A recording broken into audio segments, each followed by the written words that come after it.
یہ مسجد مٹی اور لکڑ کی بنی ہوئی ہے اور اس کا چھت مٹی یہ وہی ہے جو 775 ہجری میں حضرت خواجہ محمد سلمان اور ان کے بھائی حضرت خواجہ محمد یوسف صاحب نے اپنے ہاتھوں سے لگائی۔ اور جب یہ مسجد مکمل ہو گئی تو خواجہ سلمان صاحب کی اولاد کا سلسلہ شروع ہو گیا، کیونکہ ان کی شادی تھی، تو انہوں نے اپنے بھائی سے کہا کہ اب ہمارا یہاں پہ حلقہ ارادت کافی ہے، تو اگر آپ اجازت دیں تو میں آپ کا کوئی رشتہ طے کر دوں اور آپ کی شادی کر دوں۔ تو انہوں نے کہا شادی ہوتی ہے اور اولاد ہوتی ہے نام کے لیے، کہ ایک بندہ ہے اس کا یہ نسب چلتا ہے، پھر اس کا نام رہتا ہے، تو نام رکھنا ہے تو میرا نام اسی مسجد کے ساتھ ہے، میری مسجد قیامت تک اسی حالت میں رہے گی اور آپ کی اولاد اس مسجد کی خدمت کرے گی۔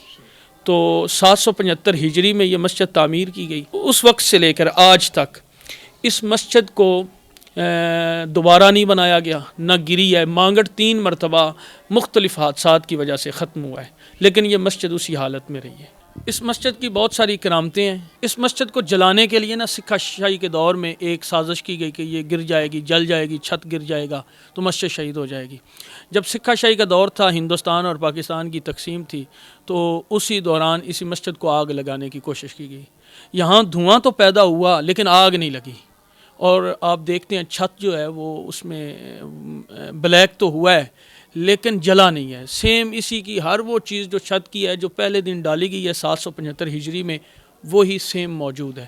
اسی طرح مسجد کو کٹ لگانے کی کوشش کی گئی تلواروں سے، کلہاڑیوں سے، مختلف آزار سے، کہ یہ لکڑ کو کاٹ دیں گے تو یہ گر جائے گی۔ یہاں پہ انہوں نے تلوار کا وار کیا اس کو، تو وہ لکڑ کٹی تھوڑی سی، تو اس میں خون کے قطرے شروع ہو گئے۔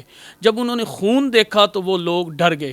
پھر اسی طرح انہی دنوں میں ایک شیرنی یہاں پہ آتی ہے اور وہ 41 دن تک یہاں پہ اسی مسجد میں ٹھہرتی ہے، اور نمازی جب آتے ہیں تو وہ باہر گھومتی ہے، نمازیوں کی حفاظت کرتی ہے، اور جب لوگ نماز پڑھ کے فارغ ہو جاتے ہیں تو وہ مسجد کے اندر آ جاتی ہے، اور جب نماز کا ٹائم ہوتا ہے وہ باہر چلی جاتی ہے۔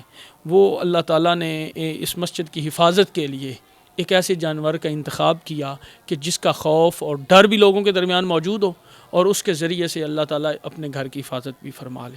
یہ آپ دیکھیں کہ یہ ایک بزرگوں کی دعا کی حفاظت تھی، مسجد کی حفاظت تھی۔